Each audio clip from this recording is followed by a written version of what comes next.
I bet you didn't know SpaceX just hit a jaw-dropping milestone. Welcome to Trending Topics. Remember to like and subscribe. On Sunday, SpaceX launched not one, but two Falcon 9 rockets. Yep, you heard that right, 2 rockets in one day. The first took off from sunny Florida, while the second blasted off from California. Together, they carried a whopping 44 Starlink satellites into low Earth orbit.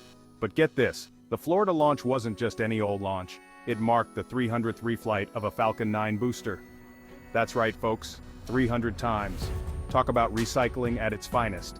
These satellites are part of SpaceX's ambitious plan to blanket the globe with high-speed internet. So if your Wi-Fi's been acting up, hang tight, Elon's got your back. These successful launches come after a brief hiccup last month when the FAA grounded Falcon 9 rockets due to an in-flight failure. But now it's all systems go. So here's to SpaceX for making space travel look easy and keeping our internet dreams alive. Keep aiming for the stars, SpaceX. We're all watching and cheering you on. And that's a wrap. Don't forget to like, share, and subscribe for more out-of-this-world updates.